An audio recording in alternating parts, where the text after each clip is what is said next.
Ostatnio mój student powiedział mi: ja to rozumiem, to nie jest takie trudne. Gramatyka jest logiczna. Ale jak zapamiętać te wszystkie nowe słowa? Z kolei inny często powtarza: wiem, ale nie pamiętam. Bo on widział to słowo wcześniej, kojarzy, ale nie pamięta znaczenia. Dlatego przyszedł czas, aby pokazać Ci kilka technik, jak uczyć się nowego słownictwa. Zapraszam.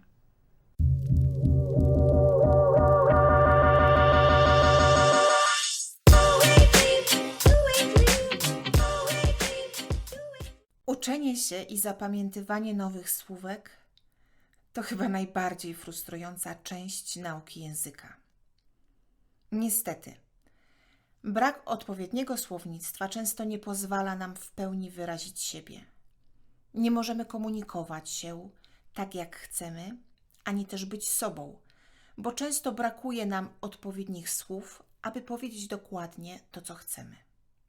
W języku polskim mamy dodatkowe utrudnienie.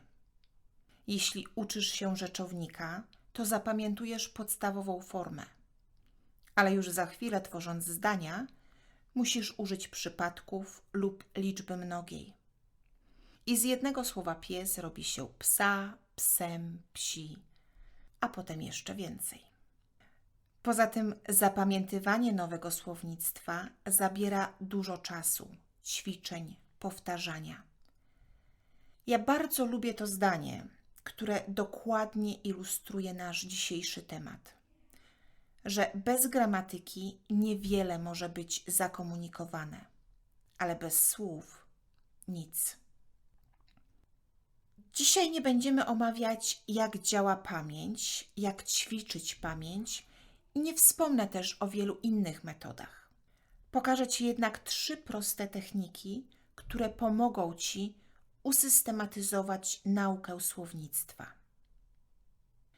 Technika numer 1 to uczenie się grup wyrazów. Jedną z moich ulubionych, ale też najbardziej efektywnych metod notowania i zapamiętywania są mapy myśli. W ten sposób możesz tworzyć grupy słów. Co to jest grupa słów? Grupa słów to są wyrazy z jednego obszaru, na przykład jedzenie lub sport, zwierzęta lub na przykład nauka. Grupa na początku może być bardzo ogólna, a potem coraz bardziej szczegółowa. Uczenie się grup wyrazów na pewno pomaga w zapamiętywaniu. Możesz wybrać grupy czasowników lub same rzeczowniki. To zależy od Ciebie. Wróćmy zatem do naszej nauki.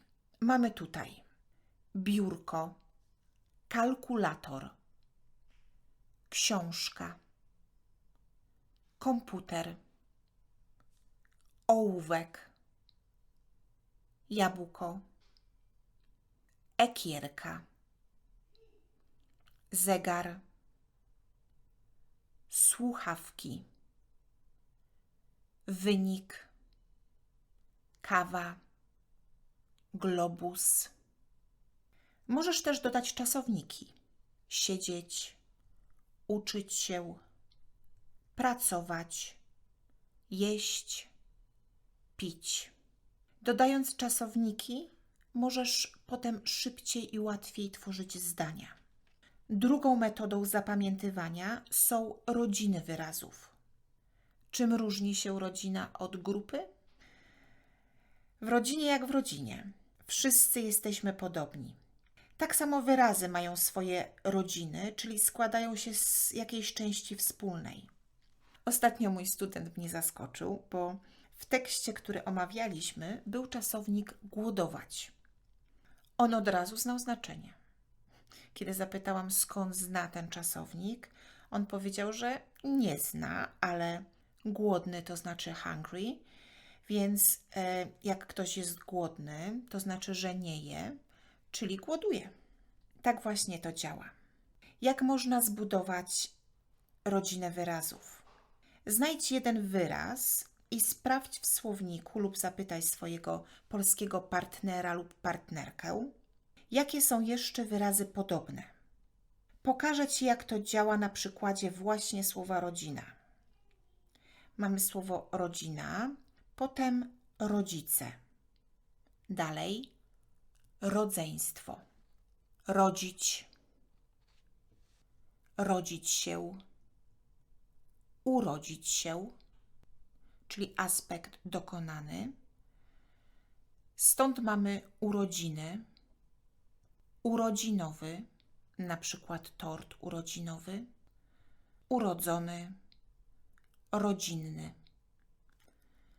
Kolejny sposób nauki słownictwa, jaki chciałam Ci pokazać, to skoncentrowanie się na tym, co już wiesz. Bardzo często nie doceniamy naszej wiedzy i tego, co dookoła nas. Dlatego w ubiegłym roku przygotowałam e-book na temat podobnych słów w języku polskim i angielskim. Właśnie po to, aby skrócić drogę wielu studentom z krajów anglojęzycznych. Bo jeśli znasz język angielski, to możesz poznać co najmniej 500 polskich słów bez czasochłonnego wysiłku. Pamiętaj, nawet jeśli jesteś początkującym studentem, to już i tak coś wiesz.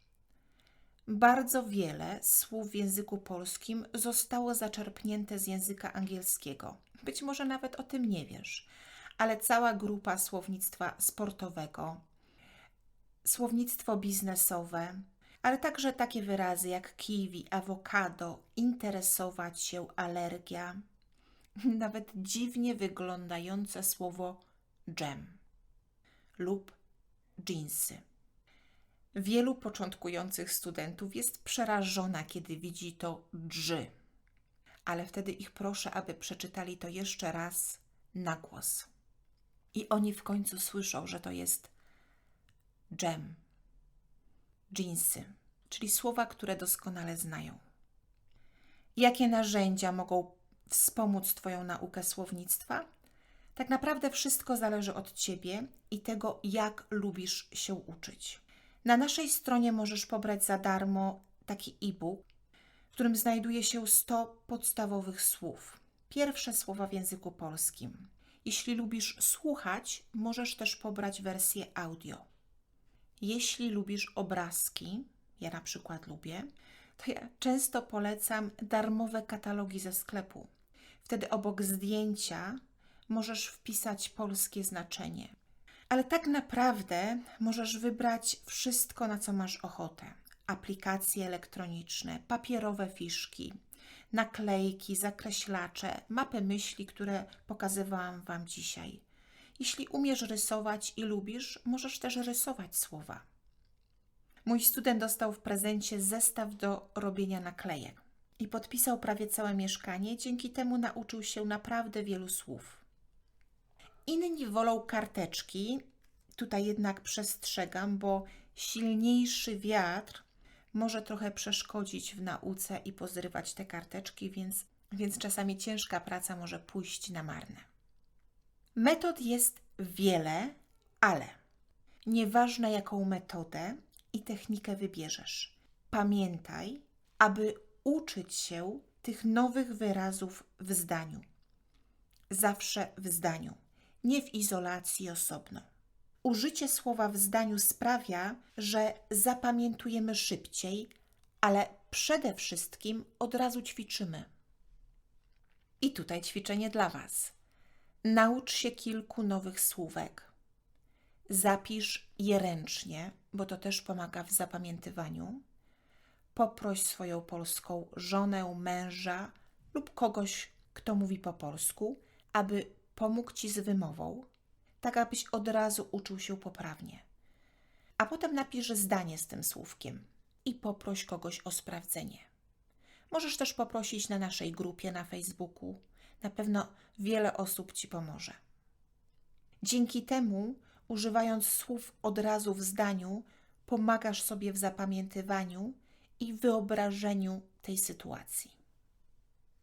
Wszystkie linki do materiałów, o których wspominałam dzisiaj, znajdują się w opisie tej lekcji, także zachęcam Cię do sprawdzenia. Pamiętaj też, że nauka słów jest czasochłonna, ale najważniejsze, abyś wybrał metodę, która jest dla Ciebie skuteczna.